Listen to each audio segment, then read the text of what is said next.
अच्छे नतीजे के बावजूद अमेरिकी बाजार फिसले। अफगानिस्तान में आईएसआईएस ठिकानों पर अमेरिका की बमबारी का असर। एशियाई बाजारों की मिलीजुली शुरुआत और एसजीएक्स निफ्टी नीचे। रिलायंस पावर के मुनाफे और आय में अनुमान से कम बढ़त, हालांकि मार्जिन में 3% का उछाल। रिलायंस इंफ्रा के नतीजे भी मिले जुले। डीसीबी बैंक में एनपीए बढ़ने से हुई चिंता। डॉक्टर रेड्डीज को बड़ी राहत। यूएसएफडीए ने श्रीकाकुलम प्लांट की जांच में नहीं पाई कोई खामी, लेकिन मुश्किल में सन फार्मा। दादरा प्लांट के लिए मिली यूएसएफडीए से 11 आपत्तियां।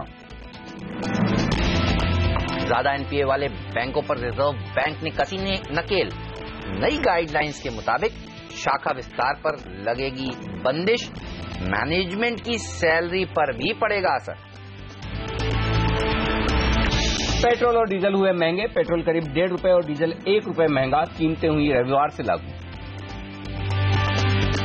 आ जाएंगे थोक महंगाई दर के आंकड़े। मार्च में डब्ल्यूपीआई कीमत 6.5% से घटकर 6% के नीचे आने का अनुमान। कैश और एटीएम मैनेजमेंट कंपनियों को मिलेगी 100% तक एफडीआई की छूट। जल्द होगा औपचारिक ऐलान। सीएनबीसी आवाज एक्सक्लूसिव। और बड़े होटल और कंपनियों की छत पर सोलर पैनल लगाने को सरकार देगी बढ़ावा। 100 किलोवाट तक पैनल में एक्साइज और कस्टम ड्यूटी में मिलेगी छूट। सीएनबीसी आवाज बिग एक्सक्लूसिव।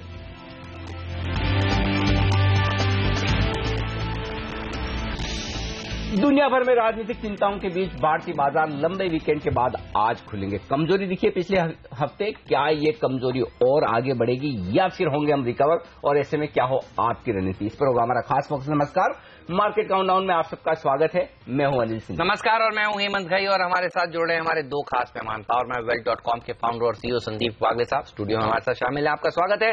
और जॉइंट्री कैपिटल के रिसर्च हेड अविनाश गुरश्कर भी कुछ ही देर में हमारे साथ इसी स्टूडियो में जुड़ने वाले हैं। लेकिन देखिए ग्लोबल संकेत किस तरह के हैं। एशियाई बाजारों पर नजर डालेंगे तो आप पाएंगे बाकी मिले जुले संकेत हैं। एसजीएक्स निफ्टी 7 अंक नीचे इस समय। हांगकांग के बाजार आज बंद हैं। अच्छा, यूरोप के मार्केट बंद रहने वाले हैं, लेकिन जापान का बाजार देखिए आधे % के आसपास ही कमजोरी दिखा रहा है। चाइना का मार्केट देखिए करीब आधा % नीचे है। जियो पॉलिटिकल टेंशंस और गहरा रही हैं। अमेरिका ने अफगानिस्तान के ऊपर जो बम फेंका है उससे चिंताएं और बढ़ती हुई, और नॉर्थ कोरिया कह रहा है कि वो तैयार है एक बड़ा हमला करने के लिए, और ये न्यूक्लियर अटैक भी हो सकता है। यूएस पर हमला करने की बात हो रही है। तो सीरिया और नॉर्थ कोरिया की चिंताएं तो थी। ओवर द वीकेंड अफगानिस्तान की चिंताएं भी अब सामने आती हुई, लेकिन शुक्र है कि ये सब जो डेवलपमेंट हुआ है कि ओवर द वीकेंड हुआ है। आज एसजीएक्स निफ्टी देखिए नर्वस नहीं है। कैसे ट्रेड करेंगे, और इन ग्लोबल चिंताओं को आप किस तरह से देख रहे हैं? ग्लोबल चिंताएं तो रहेंगी, इसमें कोई और वीकेंड पर बढ़ी हैं, कम नहीं हुई है। और एसजीएक्स निफ्टी भी अगर आप गुरुवार की छुट्टी का एडजस्टमेंट निकाल कर देखें तो मेरे ख्याल से कम 25 से 30 पॉइंट नीचे है। तो उस लिहाज से मुझे लगता है कि दिक्कत की बात तो है, और ये ग्लोबल चिंताएं खत्म होती नहीं दिख रही है। ऐसा वीकेंड पर कोई स्टेटमेंट नहीं है जिससे ये लगे कि ये दिक्कतें कम होती हुई दिख रही, बल्कि ज्यादा बढ़ने के संकेत आते दिख रहे हैं। एक्सेप्ट एक स्टेटमेंट जो ये कह रहा है कि चाइना शायद मध्यस्थता करने की कोशिश करे, रशिया सीरिया के साथ बातचीत करके, कोरिया के साथ बातचीत करके, कि ये दिक्कतें आगे ना बढ़े। लेकिन अल्टीमेटली तो जो डिसीजन लेना है वो अमेरिका को लेना है, और अमेरिका अगर मजबूती के साथ अपने रुख पर कायम रहता है तो वो बड़ी दिक्कत की बात है। सामने उत्तर कोरिया फिर से ये कर रहा है। तो मेरा साफ तौर पर मानना है कि जब तक ग्लोबल मार्केट की ये चिंताएं खत्म नहीं होती तब तक बाजार के लिए तेजी करना बहुत मुश्किल है, पहली बात। और ऐसे में ऊपरी स्तरों पर दबाव आएगा। अच्छी बात एक ही है कि बाजार इन तमाम संकेतों के बीच जितना गिरना चाहिए उतना गिर नहीं रहे, वो एक अच्छा संकेत है। यानी कि कैश का सपोर्ट, खरीदारी का सपोर्ट निचले स्तरों से मिल रहा है, वो एक अच्छी बात है। अब करना क्या है? सबसे बड़ी बात है कि जब न्यूज फ्लो हो, और वो भी ग्लोबल, जिसका हमें अंदाजा नहीं कि अमेरिका क्या करेगा या बाकी देश क्या करेंगे, तो फिर सावधान रहने में समझदारी और ओवरनाइट पोजीशन कम रखनी चाहिए। ये एक साफ संकेत है। और यही हम पिछले वीकेंड पर भी कह रहे थे कि लंबा वीकेंड है, ग्लोबल इवेंट्स क्या होंगी पता नहीं, तो आप अपनी पोजीशन हल्की रखें। जितना ट्रेड करते हैं उसमें से आप क्वांटिटी कम कर लें, स्ट्रिक्ट स्टॉप लॉस रखें। ये पहला मंत्र है जो आज और अगले 2-3 सेशन में आपको फॉलो करना चाहिए। अब अहम लेवल की बात कर लें जिससे आपको अंदाजा लगे कि आपकी रणनीति क्या होनी चाहिए। निफ्टी पर अब अगला बड़ा और अहम सपोर्ट है 9100। 9175 के नीचे गुरुवार को क्लोज हुए तो थोड़ी सी क्लोजिंग बेसिस पर कमजोरी तो बढ़ गई, इसमें कोई डाउट नहीं, ये एक संकेत साफ है। और अब पहला संकेत मजबूती का तब आएगा जब बाजार फिर से एक बार 9,200 के ऊपर बंद होते हुए नजर आए। तो अब 9,200 के ऊपर बंद होने के बाद ही पहला मजबूती का संकेत आएगा। मैं ये नहीं कहूंगा कि सब कुछ ठीक हो जाएगा, लेकिन पहला संकेत मजबूती का तब आएगा। और 9,100 के नीचे फिर आपके लिए रिस्क 100 पॉइंट की ओर खुलती हुई दिखेगी 9,000 तक जाने की। ये निफ्टी के 2 लेवल है, लेकिन इसमें कोई डाउट नहीं कि निफ्टी के मुकाबले में बैंक निफ्टी ज्यादा मजबूत, ज्यादा पॉजिटिव नजर आ रहा है। और 21,400, 21,500 बैंक निफ्टी पर ये 100 पॉइंट की रेंज बेहद मजबूत सपोर्ट है। जब तक 21,400 के नीचे बैंक निफ्टी बंद न हो तब तक घबराने की जरूरत नहीं है, और तब तक वो निफ्टी को भी संभाल कर रखेगा, ये संकेत साफ है। और ऊपरी स्तरों पर 21,750, 21,800 निफ्टी की, बैंक निफ्टी की रेंज है। ट्रेड करने के 2 तरीके हैं। अगर आज 25-30 पॉइंट नीचे कमजोर खुले निफ्टी तो वहां पर खरीदारी का मौका बनेगा। 9,100 आपका स्ट्रिक्ट स्टॉप लॉस होना चाहिए, ऊपरी स्तरों पर 9,200, 9,225 के टारगेट के लिए। और अगर मजबूत खुल जाए और एशियाई बाजार रिकवर कर जाए तो ऊपरी स्तरों पर 9,200 के ऊपर जहां आप बेचेंगे आप थोड़ा रिस्क में कम रहेंगे। 9,250 आपका स्ट्रिक्ट स्टॉप लॉस होना चाहिए, 9,150 के टारगेट के लिए। ये आपकी निफ्टी पर ट्रेडिंग रहनी चाहिए। बैंक निफ्टी पर मैं खरीदारी की राय दूंगा 21,400 के स्टॉप के साथ। 21,500 के आसपास बैंक निफ्टी मिले, 21,550 के आसपास तो बेहतरीन है एंट्री करने का लेवल। 21,750 ऊपर का टारगेट है ये बैंक निफ्टी पर, लेकिन बैंक निफ्टी पर अभी भी शॉर्ट कॉल नहीं है, खरीदारी की ही राय है। पॉजिटिव साइड पर अगर रिकवरी हुई, तेजी आई तो उससे बैंक ही लीड करेंगे, इसमें कोई डाउट नहीं। और छोटे स्मॉल कैप शेयर थोड़ा एक्शन में रह सकते हैं सेलेक्टिवली। आईटी स्टॉक्स अभी भी नेगेटिव दिख रहे हैं। बिल्कुल, आईटी शेयरों में गिरावट। इन्फोसिस में करीब 600 करोड़ रुपए की डिलीवरी बेस्ड सेलिंग बृहस्पतिवार को देखने को मिली। और बैंक निफ्टी देखिए पिछले हफ्ते भी 4 दिनों में 1.25% की मजबूती दिखाई, ये तब जब निफ्टी 0.5% कमजोर था। तो बैंक ही दरअसल बाजार को संभालने का काम इस समय कर रहे हैं। वागले साहब से पूछते हैं कि वो आज के मार्केट को किस तरह से ट्रेड करेंगे। गुड मॉर्निंग सर, बताइए निफ्टी पर क्या कॉल है आपका? Good morning Hemant. Good morning sir. हल्का सा नेगेटिव, ओके, और बैंक निफ्टी में हल्का सा पॉजिटिव। ऑलराइट। तो मेरा फर्स्ट स्टॉक जो है वो पॉजिटिव है और 2 बाय 2 सेल है, लेकिन निफ्टी में थोड़ा सा कंसोलिडेटिव करेक्टिव मूव 50-70 पॉइंट का आ सकता है। और ये संकेत नहीं है कि मार्केट्स वीक है, पहले तो मैं ये कह दूं, नहीं तो ये निफ्टी व्यू नेगेटिव बनता है तो वैसा नहीं है। क्योंकि बैंक निफ्टी में जैसे अनिल जी ने कहा व्यू पॉजिटिव है, तो निफ्टी 9210 के स्टॉप लॉस के साथ बेचे फॉर अ टारगेट ऑफ 9050, एक 70-80 point down. Bank Nifty corrective move आता है, साइडवेज आता है तो लेने का टाइम है। 21,500, 21,900 ये रेंज है। ओके, चलिए, तो बैंकिंग सेक्टर के लिए हफ्ता महत्वपूर्ण भी है। बुधवार को इंडसइंड बैंक, यस बैंक के नंबर्स आएंगे और शुक्रवार को एचडीएफसी बैंक के नंबर्स आएंगे। डीसीबी के नंबर्स ने थोड़ा डिसअपॉइंट किया, इस पर हम आगे विस्तार से बात करेंगे, लेकिन पहले बात करते हैं एफआईआई के डेटा की। और पिछले 5 ट्रेडिंग सेशंस देखिए, जो पॉलिटिकल टेंशंस के चलते एफआईआईज भारत में तो बिकवाली कर रहे हैं, खरीदारी नहीं हो रही है। घरेलू बाजार के जो पार्टिसिपेंट्स हैं वो सपोर्ट करने की कोशिश करते हुए 408 करोड़ रुपए की बिकवाली हुई एफआईआईज द्वारा बृहस्पतिवार को 13 तारीख को, और डीआईआईज ने कुल 65 करोड़ की ही खरीदारी करी। डेटा अच्छी नहीं है, डेटा खराब है और वायदा कारोबार के भी खराब हैं, क्योंकि स्टॉक फ्यूचर्स में वहां भी 550 करोड़ से ज्यादा की एफआईआई ने बिकवाली की, तो दोनों मिलाकर आप देखें तो 900 करोड़ के आसपास की बिकवाली की। अब इसमें 2 अच्छी बातें भी हैं, ऐसा नहीं कि डेटा सारे के सारे खराब है। अच्छी बात यह है कि एक तो स्टॉक फ्यूचर्स में 150 करोड़ के आसपास की खरीदारी एफआईआई ने की है और वहां पर ओपन इंटरेस्ट घटा, यानी कि शॉर्ट कवरिंग होती हुई दिखी है। वो साफ तौर पर डेटा में दिखा है, क्योंकि निफ्टी और बैंक निफ्टी दोनों में ही प्रीमियम बढ़कर आई है। तो इसका मतलब क्लियर कट है, शॉर्ट कवरिंग भी हो रही। तो इंडेक्स को लेकर थोड़ी शॉर्ट कवरिंग की एफआईआई ने, वो एक अच्छा संकेत है। कम से कम फ्रेश शॉर्ट नहीं बनाए, लेकिन सामने स्टॉक्स बेचना अच्छा संकेत नहीं है। और दूसरा अच्छा संकेत घरेलू फंड की तरफ से नहीं, क्योंकि बाजार जनरली जब आपको 150-200 पॉइंट नीचे जाकर बंद होते हुए देखें तब घरेलू फंड की तरफ से आप उम्मीद करने की खरीदारी आती हुई दिखे, लेकिन खरीदारी महज 65 करोड़ की है। इसका मतलब क्लियर कट है कि जहां इंडेक्स में एफआईआई ने शॉर्ट्स कवर किए, वहीं ट्रेडर्स ने अपनी तेजी की पोजीशन कम की। और वो साफ इसलिए हुआ है क्योंकि देखिए, आप गुरुवार को पूरा दिन 9,200 के नीचे हमने ट्रेड किया और 9,175, 9,170 को एक अहम सपोर्ट माना जा रहा था। जैसे ये लगा आखिरी 1-1.5 घंटे में कि आप 9,170-75 के नीचे क्लोज देंगे और 9,150 पर हम क्लोज हुए, तो तेजी करने वाले ट्रेडर्स ने अपने स्टॉप लॉसेस ट्रिगर किए और उन्होंने सही भी किया है। किसी अहम लेवल के नीचे स्टॉप लॉसेस लंबे वीकेंड के पहले अगर बाजार नीचे जाकर बंद हो तो वो स्टॉप लॉस ट्रिगर करना उनका सही था। तो वो तेजी की पोजीशन खत्म होने का जो दबाव है वो बड़ा है, और जब तक आप 9,200 के नीचे हैं तब तक 9,200 के जो पोजीशंस बनी हुई है वायदा कारोबार में, वो आप पर तेजी करने वाले ट्रेडर्स की तरफ से दबाव बनाएगी। तो ऐसा नहीं हो रहा है कि एग्रेसिव शॉर्ट बन रहे हैं, या लोग बहुत ज्यादा मंदी के मूड में, लेकिन तेजी करने वाले लोगों का कॉन्फिडेंस धीमे धीमे कम होता दिख रहा है, ये डेटा में साफ नजर आ रहा है। बिल्कुल, और देखिए अर्निंग सीजन ने भी डिसअपॉइंटमेंट का हाथ लगाया है। इनफी के खराब नंबर सब देखना होगा, कल टीसीएस के नतीजे किस तरह के आते हैं। बागले साहब है हमारे साथ, बुलिश हैं, कह रहे हैं थोड़ा बहुत निफ्टी नीचे रह सकता है लेकिन शेयरों में तो तेजी होगी। कौन से वो स्टॉक्स हैं जो आज पैसा बनाकर दे सकते हैं, बताइए बागले साहब, आपके टॉप ट्रेडिंग आइडियाज कौन से हैं आज के लिए? हेमंत, मैं शुरुआत करूंगा जीएसपीएल से, जिसमें क्लियर कट वीकली ब्रेकआउट हमको देखने को मिला है गुरुवार को और बहुत अच्छे वॉल्यूम्स के साथ, तो अप मूव कंटिन्यू होगी। 166 के स्टॉप लॉस से बाय करें फॉर अ टारगेट ऑफ 183। 3 से 4 दिन का व्यू है। बेचने के लिए टाटा मोटर्स डीवीआर मैंने चुना है हेमंत, जिसमें मुझे डाउन साइड एक्सटेंड होते हुए दिखता है। ये 1 या 2 दिन का व्यू है। आज 282 के स्टॉप लॉस से बेचे for a target of 270। Perfect है। ग्लोबल मार्केट्स का प्ले है तो इसको बेचकर चलिए। ग्लोबल मार्केट्स में अनिश्चितता देखने को भी मिल रही है और जीएसपीएल में अच्छी तेजी बन सकती है। 2 और स्टॉक्स हैं बागले साहब के पास, वो उनसे हम पूछेंगे, लेकिन पहले बात करते हैं एफएनओ में किस तरह के संकेत देखने को मिल रहे हैं। बताइए क्या कह रहा है डेटा थोड़ी सी कमजोरी की तरफ संकेत दे रहे हैं, लेकिन ऐसा भी नहीं कि बहुत ज्यादा कमजोर हो जाएंगे, और यही वजह कि निफ्टी पर बहुत क्लियर कट ट्रेड बन नहीं रहा है। एक्चुअली सेंटीमेंट के लिहाज से जितना निफ्टी गिरना चाहिए उतना गिर नहीं रहा, और डेटा के लिहाज से जो बढ़त आनी चाहिए वो भी नहीं आ रही, यानी कि अभी भी वेट एंड वॉच वाले मूड में लोग ज्यादा हैं, ये संकेत साफ तौर पर दिख रहा है। देखिए निफ्टी में क्या हुआ है, 5 लाख शेयर ओपन इंटरेस्ट में कम हुए हैं और वहां पर थोड़ी सी तेजी की पोजीशन कम होती हुई दिखी। उसके विपरीत बैंक निफ्टी में तेजी की पोजीशन बनी है। इतने कमजोर बाजार में भी 1 लाख शेयरों से ओपन इंटरेस्ट बढ़ा है और दोनों ही जगह प्रीमियम बढ़कर आई है। इसका मतलब क्या है, निफ्टी में शॉर्ट कवरिंग हुई है और बैंक निफ्टी में फ्रेश खरीदारी होती हुई दिखी, जो एक अच्छा संकेत है।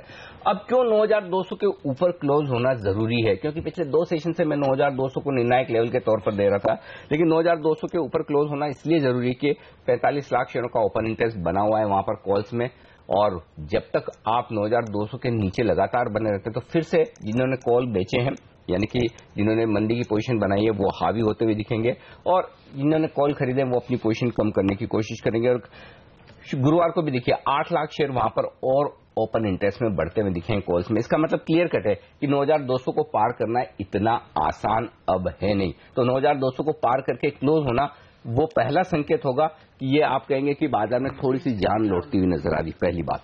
अब नीचे की तरफ 9100 क्यों अहम लेवल है, क्योंकि 53 लाख शेयरों का ओपन इंटरेस्ट 9100 पर बना हुआ है, जो कि हाईएस्ट ओपन इंटरेस्ट कॉल्स में 9300 पर है, 50 लाख शेयरों का उससे भी ज्यादा है। तो इस लिहाज से ये अगला अहम सपोर्ट लेवल है। जिस तरह से 9200 के नीचे आने के बाद तेजी करने वाले ट्रेडर्स ने पोजीशन अपनी कम की, वैसा ही सपोर्ट आप 9100 पर देख रहे हैं। अगर 9100 के नीचे जाकर आप किसी भी वजह से बंद होते हैं तो फिर आपके लिए पक्के तौर पर 9000 आता हुआ नजर आएगा, इसमें कोई डाउट नहीं होना चाहिए, क्योंकि हर 100 पॉइंट पर जो ओपन इंटरेस्ट बना हुआ है वो जैसे नीचे होगा वैसे ही दबाव बनता हुआ दिखेगा। एक अच्छी बात वायदा कारोबार में जो दिख रही है वो ये है कि अभी भी बड़े शॉर्ट्स बनते हुए नहीं दिख रहे हैं। जो कुछ दबाव है वो तेजी करने वाले ट्रेडर्स का ही है, वही अपनी पोजीशन कम कर रहे हैं, और सामने कहीं न कहीं या तो कभी एफआईज या फिर घरेलू फंड्स की तरफ से थोड़ी बहुत खरीदारी आ रही है तो उन्हें एग्जिट मिल रहा है। तो मुझे लगता है बाजार रेंज बाउंड रहने चाहिए। निफ्टी में बहुत बड़ी तेजी, अब मंदी की पोजीशन नहीं बन रही है। आपको सिंपल ट्रेड करना है। अगर आप इंडेक्स में ट्रेड करना ही चाहते हैं तो long bank Nifty, short Nifty, इस तरह का एक पेयर ट्रेड हो सकता है। अल्टीमेटली बाजार के डायरेक्शन के लिए अगर आपको कमजोरी की तरफ या मजबूती की तरफ डायरेक्शन लेना है तो संकेत इस वक्त निफ्टी से नहीं मिलेगा, बैंक निफ्टी से मिलेगा। जब तक बैंक निफ्टी अहम लेवल को नहीं तोड़ता बहुत घबराने की जरूरत नहीं, और वो अहम लेवल बैंक निफ्टी पर 21,400, 21,500, ये 100 पॉइंट की रेंज है, बहुत मजबूत सपोर्ट है। अगर बैंक निफ्टी 21,400 के नीचे जाकर बंद होता है तो फिर मैं ये कहूंगा कि तेजी की पोजीशन बिल्कुल नहीं रखनी चाहिए, ये पहला संकेत होगा। तो बैंक निफ्टी पिलर है, ये पिलर गिर गया तो फिर निफ्टी भी नीचे चला जाएगा। तो नजर तो देखिए, वागले साहब भी कह रहे हैं, अनिल जी भी कह रहे हैं, बैंक निफ्टी पर आपकी साफ तौर पर होनी चाहिए और नजर होनी चाहिए। अर्निंग सीजन पर विस्तार से आपको बताएंगे, अर्निंग सीजन से और क्या आपको हिट्स या मिसेस देखने को मिलेंगे आगे चलकर। एक छोटा सा ब्रेक ले लेते हैं और ब्रेक के तुरंत बाद हम आपको ये भी बताएंगे कि 5 टेक्निकल एक्सपर्ट्स की निफ्टी को किस तरह से ट्रेड करने की राय है और कौन से वो 5 स्टॉक्स हैं जो खबरों के दम पर आज कमाल दिखा सकते हैं। ये सब एक्शन ब्रेक के उस पार। हमारे साथ अविनाश गुरश्कर भी जुड़ चुके हैं, माइक अप होकर तैयार हो गए, उनका व्यू भी बताएंगे आपको ब्रेक के बाद। स्वागत है आप सभी का सीएनबीसी आवाज पर। आप देख रहे हैं मार्केट काउंटडाउन। आइए आपको बताते हैं हमारे 5 टेक्निकल एक्सपर्ट्स की निफ्टी को किस तरह से ट्रेड करने की राय, और राय आपकी स्क्रीन पर। नीरव अखारिया, कह रहे हैं कि बेचकर चलिए और टारगेट देखिए 9100 के नीचे जाएगा, कह रहे हैं 9070 का टारगेट दे रहे हैं, 9215 का स्टॉप लॉस भी रखिए। लेकिन राय मुझे गोयल की है खरीदारी की, कह रहे हैं कि 9200 के टारगेट के लिए आप करिए खरीदारी, 9130 पर लगाइएगा स्टॉप लॉस। मनीष शर्मा लेकिन बिकवाली के मूड में कह रहे हैं कि 9180 के आसपास बेच दीजिए, 9100 तक फिसल सकता है निफ्टी, 9250 का एक बड़ा स्टॉप लॉस भी आपको बताया। ओके, और सुमित बगड़िया चॉइस ब्रोकिंग के वो भी बेचना चाहते हैं, उनका स्टॉप लॉस भी है गुरुवार के हाइस के आसपास 9210 पर लगाइएगा, 9100 और उसके बाद 9050 हो सकती है नीचे की रेंज जहां पर बाजार जा सकता है। और 9020 तक की बात कर रहे हैं अब मानव चोपड़ा मोनार्क नेटवर्क कैपिटल के, तो ये भी बेचने की राय दे रहे हैं, स्टॉप लॉस रखिए 9240 का। तो देखिए आज ज्यादातर एक्सपर्ट बेरिश हैं, 5 में से 4 एक्सपर्ट निफ्टी को बेचने की राय दे रहे हैं। नीचे जो सपोर्ट रेंज दिख रही है निफ्टी पर वो है 9050 से लेकर 9100, ये 50 पॉइंट की रेंज करेगी सपोर्ट का काम, और ऊपरी स्तर पर 9200 से लेकर 9250 की रेंज वो है जहां पर जाकर रुकेगा बाजार, ये मानना है हमारे 5 के 5 एक्सपर्ट का। लेकिन राय शॉर्ट साइड पर ज्यादा आती है। बिल्कुल, चलिए ये तो बात हुई निफ्टी की, लेकिन आपको कौन से स्टॉक्स पर आज नजर बनाकर रखनी चाहिए, क्योंकि वो खबरों में सुर्खियों में, आइए देखते हैं 5 का पंच यानी टॉप 5 स्टॉक्स।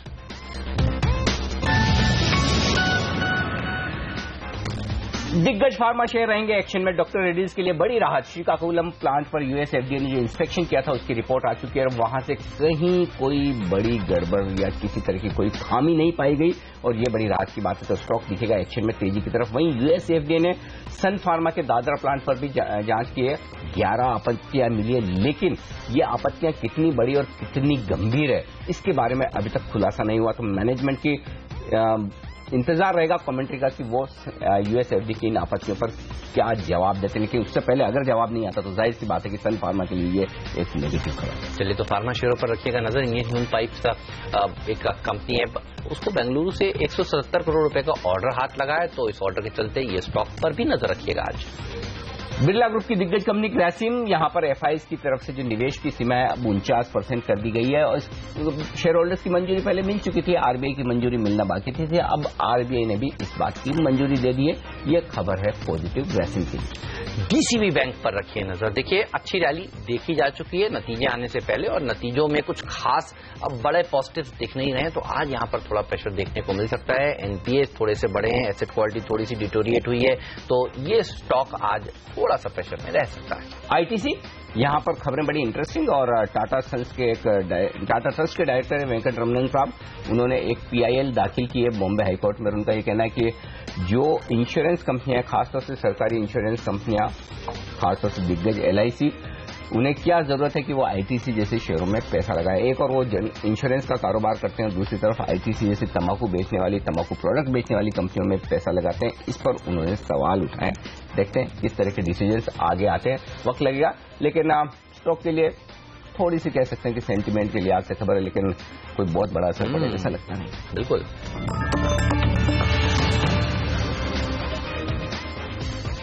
हमारे एक्सपर्ट हमारे साथ हैं इस वक्त, वागले साहब और साथ ही अब अविनाश जी भी कार्यक्रम में शामिल हो चुके हैं। अविनाश जी बताइए कौन से स्टॉक चुने हैं आज आपने बिकवाली या खरीदारी के लिहाज से?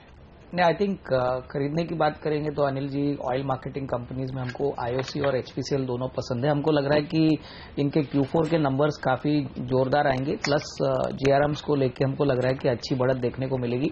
प्लस जिस प्रकार का जियोपॉलिटिकल फैक्टर अभी आ रहा है, क्रूड के प्राइसेस बढ़े हैं, हमको लग रहा है कि ये डेफिनेटली इनके लिए एक पॉजिटिव है। प्लस पेट्रोल के प्राइसेस में जो डेली इंक्रीज करने की बातें हुई है, यहाँ पे both revenue as well as profitability के पॉइंट ऑफ व्यू से ये बात मार्केट्स को पसंद आई है, तो आईओसी एचपीसीएल में खरीदना चाहिए। ऑटो में टाटा मोटर्स हमको पसंद है। हमको लग रहा है कि थोड़ी सी लंबी अवधि के लिए अगर कोई खरीदता है, अगर डिक्लाइन में, तो डेफिनेटली आने वाला साल FY18 काफी बढ़िया रहेगा, बोथ पैसेंजर कार और कमर्शियल व्हीकल्स के लिए, और स्पेशली जेएलआर का जो बिजनेस बढ़ा है, हमको लग रहा है वहां पे काफी प्रोडक्ट लॉन्चेस होंगे, तो टाटा मोटर्स को डेफिनेटली फायदा होना चाहिए। चलिए तो टाटा मोटर्स निवेश करना है तो टाटा मोटर्स गिरेगा, ये तो कह रहे हैं बागले साहब। बागले साहब ने कहा टाटा मोटर्स का डीवीआर बेचिए, और अगर आपको ट्रेडिंग करनी है तो वागले साहब की सुनिए, निवेश करना है तो रश्कर जी की सुनिए, अच्छी तेजी इस शेयर में आगे लॉन्ग टर्म में बनेगी। लेकिन दो और स्टॉक्स हैं वागले साहब के आज के लिए ट्रेडिंग मूव जहां पर बन सकते हैं, बताइए सर कौन से हैं वो? हेमंत, बॉम्बे बर्मा में एक क्लियर ब्रेकआउट के संकेत है, मैं इसमें बाय करने की सलाह दूंगा 870 के स्टॉप लॉस से फॉर अ टारगेट ऑफ 915, 2 से 3 दिन का व्यू है। और बेचने में हिंडल को बेचा जा सकता है। इसमें एक ब्रेकडाउन हमको थर्सडे को देखने को मिला है। इसमें डाउनसाइड एक्सटेंड हो सकता है। 186 के स्टॉप लॉस से बेचे for a target of 177। Again 1 से 2 दिन का व्यू है।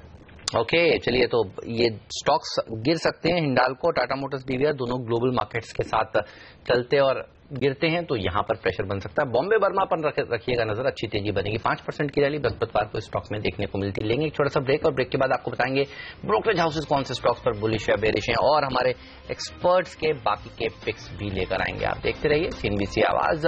एक और एक्सपर्ट हमारे साथ जुड़ेंगे ब्रेक के बाद, जो बताएंगे एफएनओ में आपको किस तरह की रणनीति बनानी चाहिए। जी हाँ, गौरव बिस्सा की बात कर रहे हैं हम, वो हमारे साथ जुड़ेंगे ब्रेक के बाद।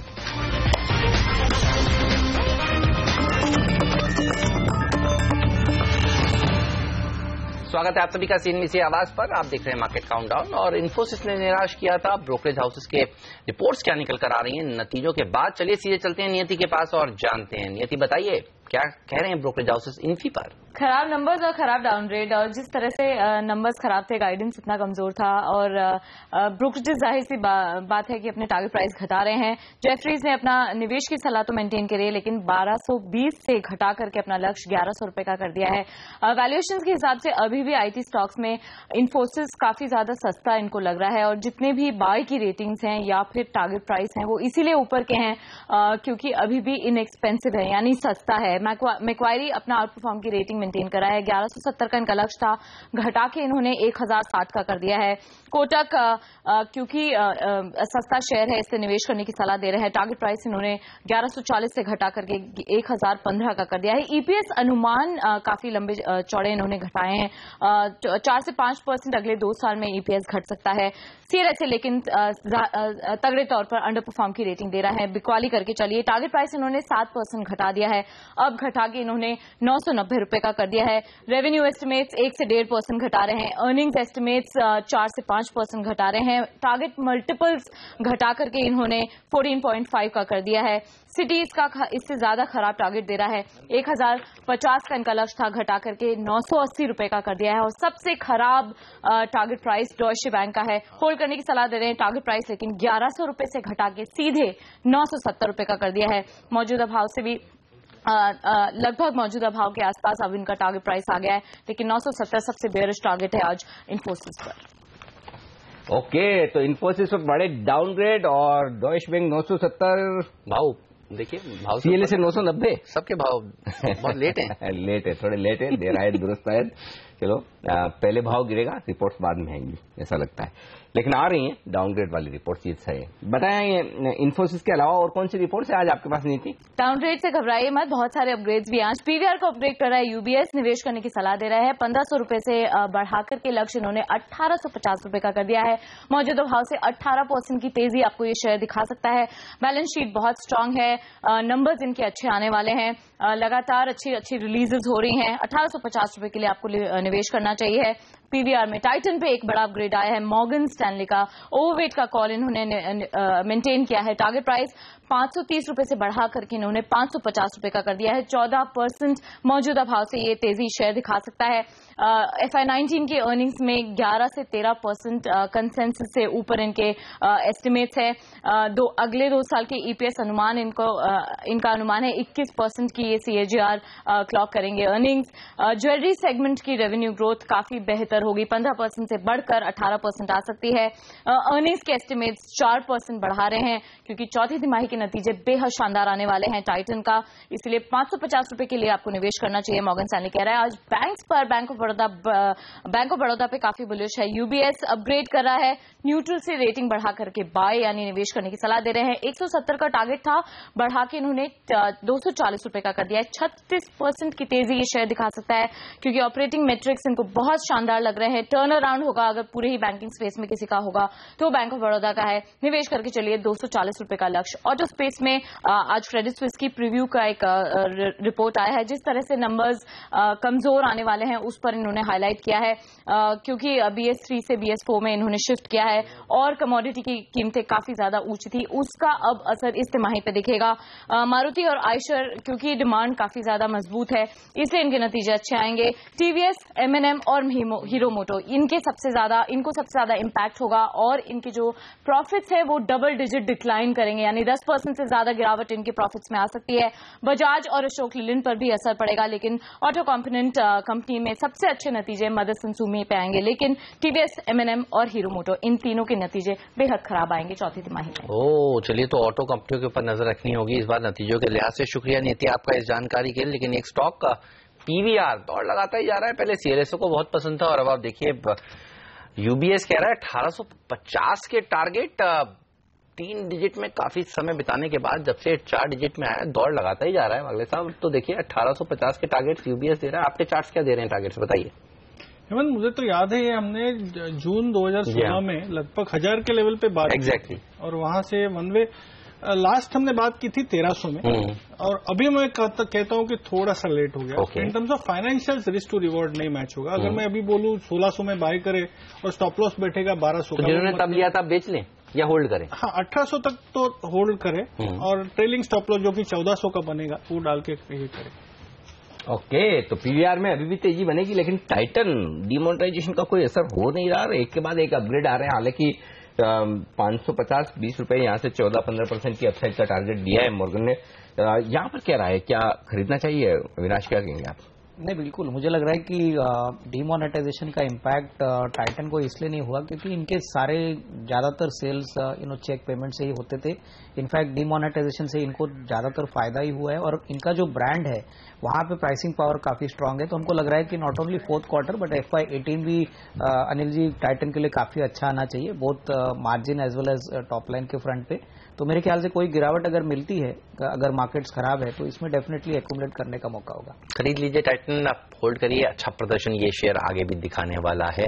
गौरव बिस्सा जी को भी जोड़ते हैं एलकेपी सिक्योरिटीज के, उनसे जानते हैं कि वो निफ्टी और बैंक निफ्टी को आज किस तरह से ट्रेड करेंगे। हाय गौरव, गुड मॉर्निंग, बताइए क्या कॉल है? Good morning. शॉर्ट टर्म के लिए मैं कहूंगा आप एक बार निफ्टी बेच सकते हैं। 9080 का इसमें लक्ष्य होगा, 9180 का छोटा सा इसमें स्टॉप लॉस होगा। 9180 का ऐसा क्रूशियल लेवल था जहां पे बार बार हमने देखा निफ्टी बाउंस बैक ले रही थी। तो ओवरऑल मुझे लग रहा है ट्रेंड लॉन्ग टर्म में थोड़ा अच्छा ही है, लेकिन शॉर्ट टर्म के लिए मुझे लग रहा है थोड़ा प्रॉफिट भी हमको देखने मिल सकती है। सिमिलरली फॉर बैंक निफ्टी 21,750 21,800 के आसपास में अगर आप देखेंगे 2 या 3 बार आके वापस वहां से रिवर्सल जा रहे हैं, तो उसी का स्टॉप लॉस बना दिए। 21,450 इसमें टारगेट्स होंगे। तो ये राय है आपके लिए निफ्टी और बैंक निफ्टी दोनों में शॉर्ट करने की। तो फिर स्टॉक्स भी कुछ शॉर्ट साइड में चुने कि आज आपकी टॉप ट्रेडिंग पिक्स कौन सी है गौरव? एक हिंडाल्को वीक लग रहा है। अगर आप देखेंगे 185 से 195 के बीच में काफी अरसे से ट्रेड हो रहा था। अब थोड़े शॉर्ट्स भी बने हैं, ब्रेकडाउन भी दिया है, तो एक बार 178 लेवल्स टेस्ट कर सकते हैं। अगर वो तोड़ता है तो 170 170 के लेवल्स इसमें देखने मिल सकते हैं।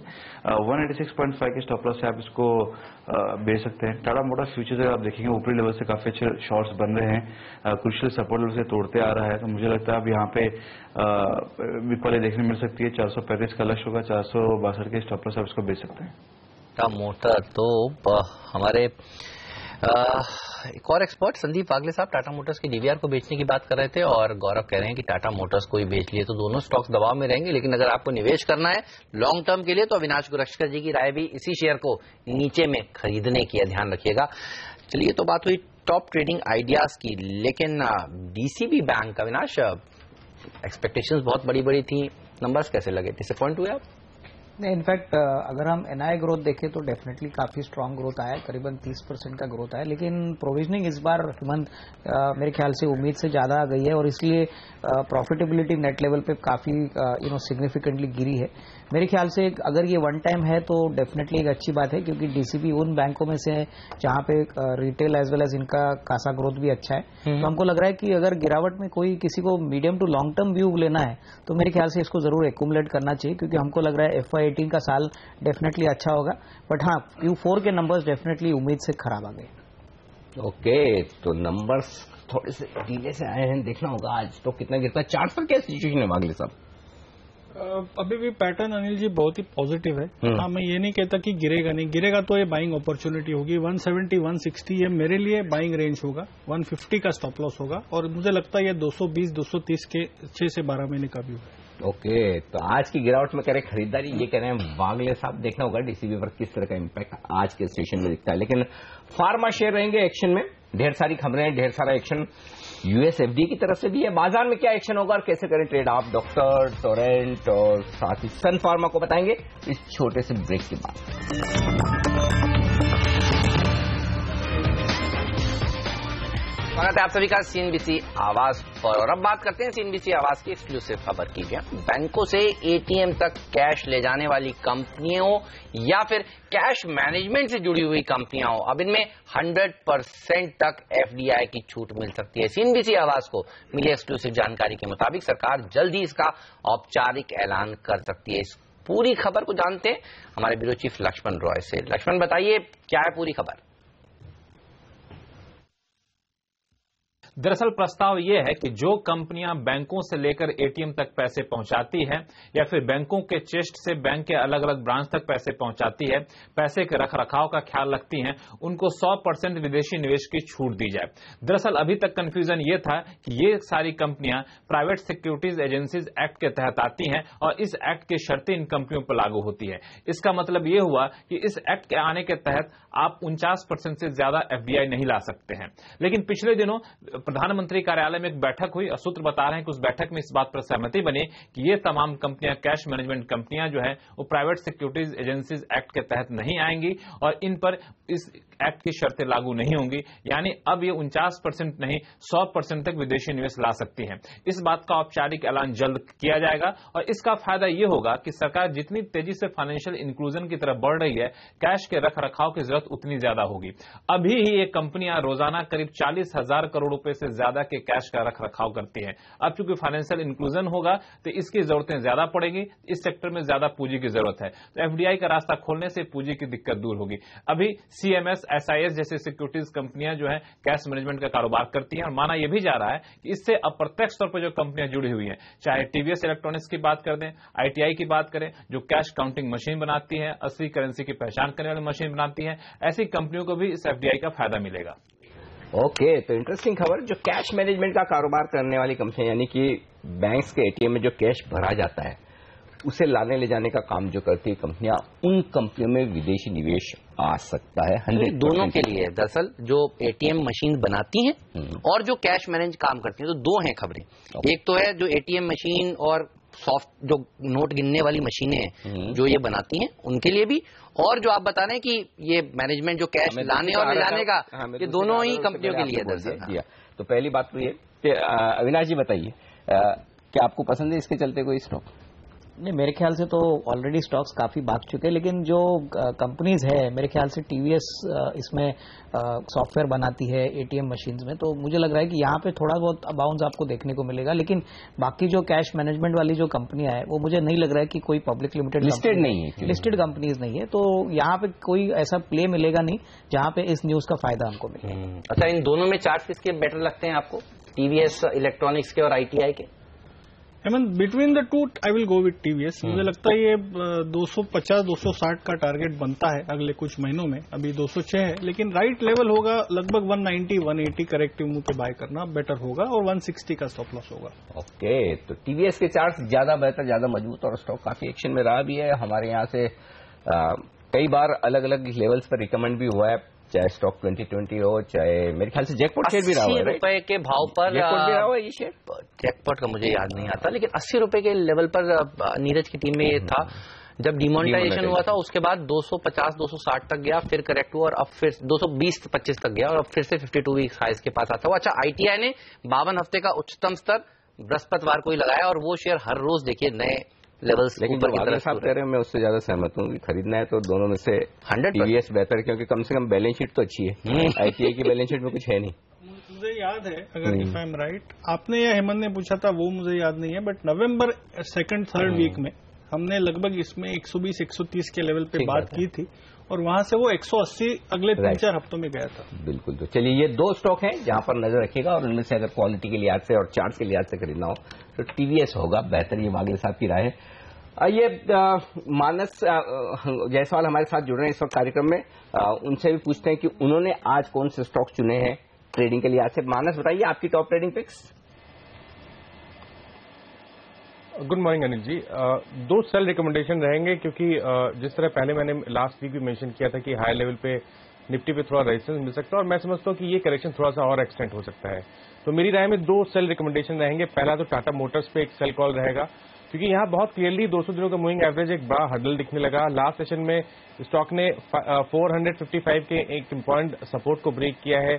मैं उम्मीद करता हूँ कि यहाँ पर अभी और क्रैक देखने को मिलेगा। 435 तक के टारगेट्स पॉसिबल है, तो यहाँ पर एक सेल रिकमेंडेशन है। 463 का स्टॉप लॉस रखें। दूसरा स्टॉक रहेगा केन इंडिया का, जहां पर काफी समय से हम हाई टॉप्स हायर बॉटम बनते हुए देख रहे थे, बट लास्ट सेशन में जिस तरह के रिवर्सल के साइन देखने को मिले हैं, आप उम्मीद करिए कि करेक्शन थोड़ा सा डीप और होगा।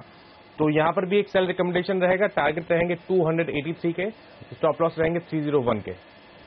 चलिए, तो केन बेचे, टाटा मोटर बेचे, तो आज तो टाटा मोटर का हालत बहुत खराब होने वाली है। टाटा मोटर डीवीआर बेचने की बात संदीप वागले साहब कह रहे हैं, गौरव बिस्सा ने भी बोला टाटा मोटर्स बेचिए और मानस जायसवाल भी कहते हुए कि टाटा मोटर्स बेचिए। तो आज अविनाश जी को मौका मिलने वाला है भर भर कर खरीदने का लॉन्ग टर्म के लिए, लेकिन अच्छा शेयर नजर आ रहा है अविनाश कुरश्कर जी को। अच्छा, 2 और कॉल्स हैं आपके गौरव, HDIL और SRF, बताइए कैसे ट्रेड करेंगे इन्हें? देखिए, अगर SRF की बात की जाए, इसमें अच्छे खासे लॉन्ग पोजीशंस बने हैं, एक ब्रेकआउट आया है, नीचे एक बेस फॉर्मेशन टाइप का भी लग रहा है। फिर भी मार्केट को नजर रखते हुए एक छोटा स्टॉप लॉस होगा 1670 का। ऊपर में आपको 750 से 760 के लेवल्स आज या कल में देखने मिल सकते हैं। SDL में काफी होपफुल हूँ।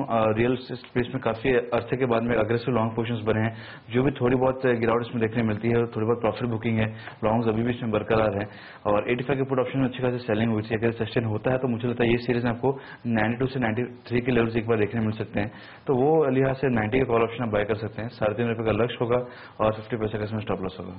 ओके, तो ये है राय आपके लिए HDI का कॉल ऑप्शन खरीदने के लिए। लेकिन इसी के साथ एक और स्टॉक जो एक्शन में रहा है पिछले 2 सेशन में, वो है इंडिया बुल्स रियल एस्टेट, जहां वायदा कारोबार के बैन से बाहर निकला। बाहर निकलने शुक्रवार को फिर से दमदार पोजीशंस बनी और फिर से ये स्टॉक बैन में आ गया। देखिए स्टॉक क्या भागा है, 8% भागा, 55% ओपन इंटरेस्ट आईबुल रियल में बना था और ये बैन में फिर से आ गया। और खबरें आज आ रही कि आज इंडिया बुल्स रियल एस्टेट की तरफ से रिस्ट्रक्चरिंग का ऐलान हो सकता है। बैन में स्टॉक क्या खरीदने का मौका है, कैश में पोजीशन बनानी चाहिए, इस बात का जवाब लेंगे इस छोटे से ब्रेक के बाद। हमारे एक्सपर्ट से बने रहिए हमारे साथ।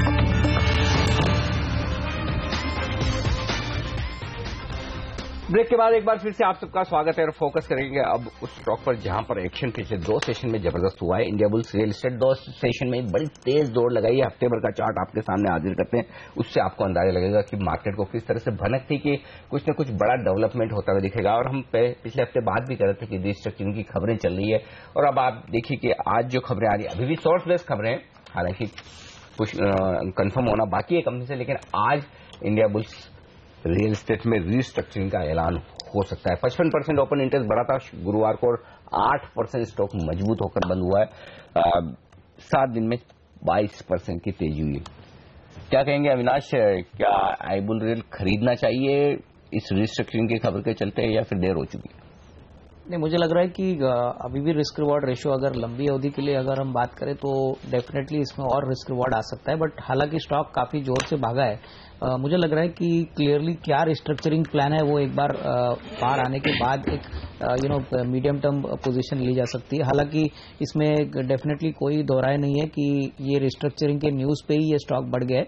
तो मेरे ख्याल से मोमेंटम तो पॉजिटिव रहेगा, बट इसको गिरावट में खरीदने की स्ट्रेटेजी शायद ठीक रहेगी। ऑलराइट, 52 वीक्स हाई ये बृहस्पतिवार को स्टॉक में लगा है और इंडिया बुल्स हाउसिंग फाइनेंस ये एक और ऐसी कंपनी है जो इसी ग्रुप की है।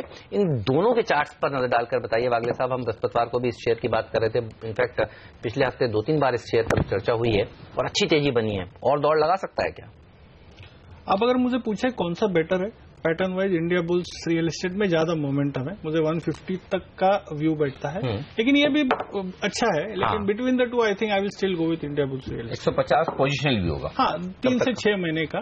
तो आप 10 रुपए का सिर्फ स्टॉप लॉस रख के 40 रुपए अपसाइड का 3 से 6 महीने का व्यू, तो अच्छा रिस्क टू रिवॉर्ड बैठता है।